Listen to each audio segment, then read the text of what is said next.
What is good, guys? Welcome back to another video for you guys today, man. And oh man, it's been a while since I even recorded a video for this channel, but here we are now, guys. The video that's in question today is Invincible. Now, we're going to be talking about a very particular topic here today. Cecil versus Mark. Who is in the right and who is in the wrong? Now, this video is going to be detailing why Cecil was in the right the whole time, dating back ever since season 1. And I'm only going to be talking about the main big moments of the show, but I'm going to be adding a little like, I'll say like small details here and there to explain why those big moments prove that Cecil was in the right this whole time. But I hope you guys enjoy. Please like, comment, subscribe. And let's get into the video, guys.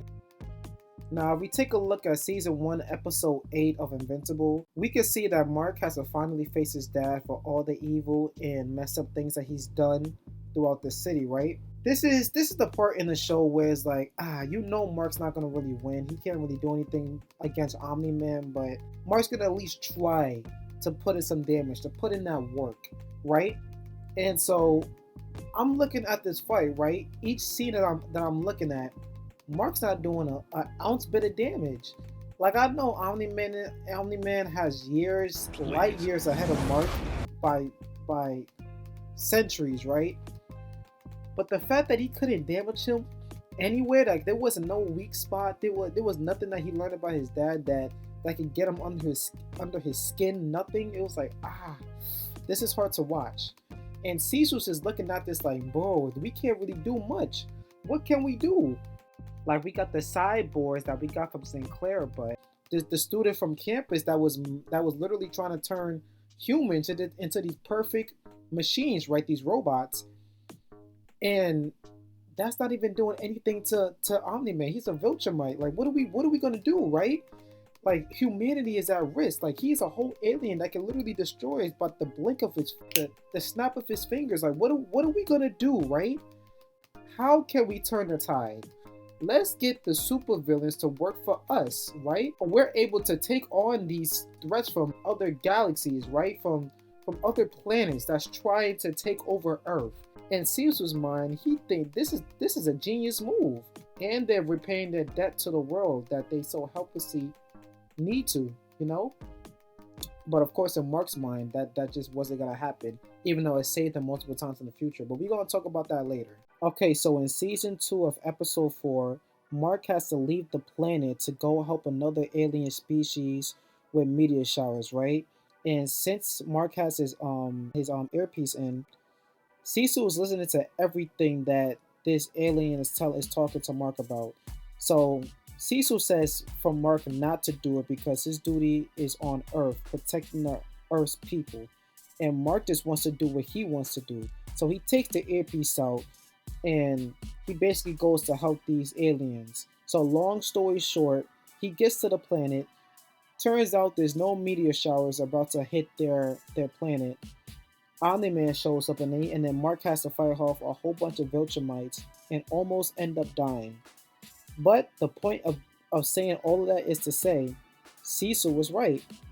Even though Cecil tried to gaslight Mark, he was still right in the sense of Mark shouldn't have just left like that. Especially since he cared about Earth's people so much. That's what he was fighting against Omni-Man with. He always would say, yeah, but this is my people. I was born on Earth. I was raised on Earth. These are the people that I've known since I was a baby, since I was a little kid. This is the people that I'm going to be protecting. So for him to like just leave Earth like that off of some assumption that he doesn't even know that's true yet is pretty wild, pretty ironic, given all he said to Omni-Man and everything like that.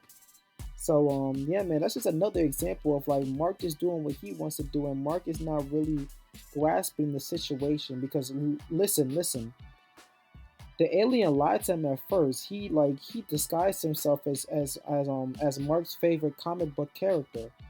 He didn't even show his true identity first. So why would you think that he's telling the truth when he just lied to you about one thing before, about how he really looked?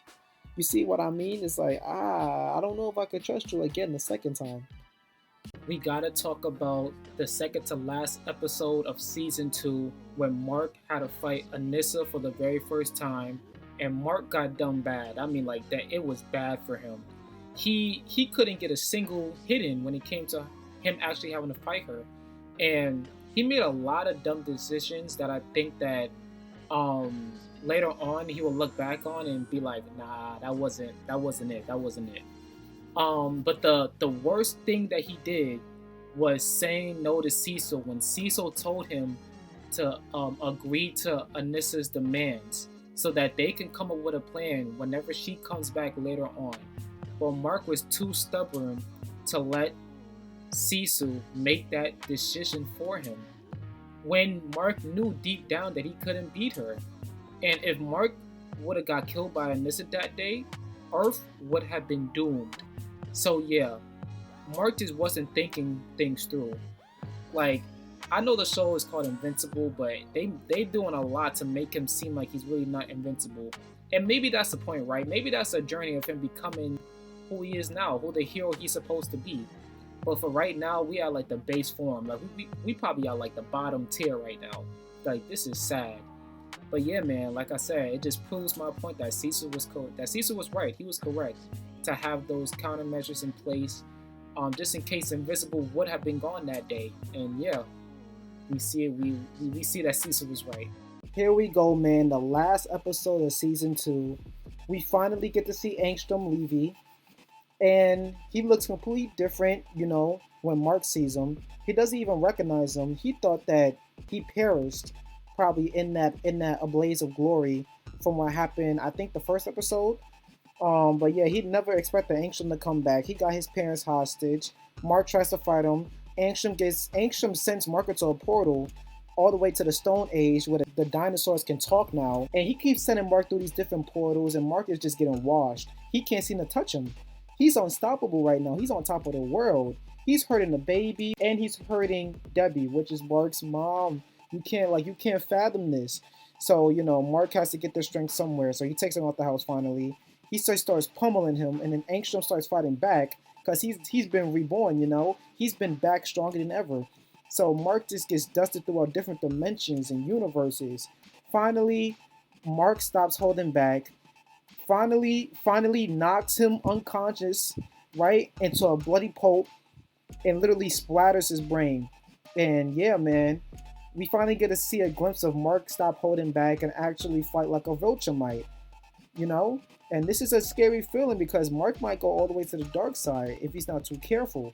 He has to find that balance, But for a second though, it seemed like Mark was just getting washed, man. Like it's almost like Angstrom just like the portals was just enough that Mark just couldn't figure out a way to get past those portals, which is mind blowing to me. And not to mention that, but Angstrom also cut out the signal in that house, so Cecil didn't even know what was going on. So he had no idea that fight was even happening. I ain't gonna lie, Angstrom was him in that moment. He was him. But yeah, man, Cecil was right to have those countermeasures because he didn't even know that fight was even happening. Okay, so I'm gonna speed run this real quick. So we finally get up to season 3. The first 3 episodes was crazy. We had, of course, the iconic question, Mark versus Cecil, who was right and who was wrong. And I feel like each moment in the season perfectly depicts how Cecil was mostly in the right than in the wrong. It goes down to Oliver being a menace, killing every bad guy he sees, which is crazy. I agree to a certain extent. I only agree when it comes to a big threat to Earth, not like a small level criminal, but a big threat to Earth. So yeah, we had that. We had, of course, the robots and Darkwing coming back and how Mark was mad about that, but I understand why Cecil did it. Of course, we have the Invincibles come down, the evil Invincibles come down and wreak havoc on Earth. What happened if Cecil didn't have that sound prepared, that frequency? He would have been cooked, I'm not gonna lie, because Mark didn't want to do anything, right? He wanted to stay with Eve the whole time, so okay, alright, okay, Mark. Alright, he's supposed to be the hero of Earth, the strongest on the planet, but he's not here. He's not here to protect this planet. We get it. And of course, do I have to talk about Conquest? Like at that point, it's like, bro, Mark is a punching bag. Conquest was bodying him. It's like Mark, come on, man. But yeah, of course, Conquest was literally like Nolan Part Two. Like at that point, we seen how that went. Mark couldn't do anything. Oliver couldn't do anything. Eve was doing a little bit of something, but even she couldn't really do anything because her powers is limited, mental blocks and everything like that. But yeah, that was pretty much season three. That was pretty rough, man. Now, before we end this off, I have to say, Cecil made a bad decision when it came to saving Conquest's body and trying to see if he could get information out of him. Bad idea. I thought he was going to take his body and use it and basically make him into a cyborg. But no, he kept him alive so that he can question him. Does that make any sense? No, it doesn't. Cecil's an idiot for that.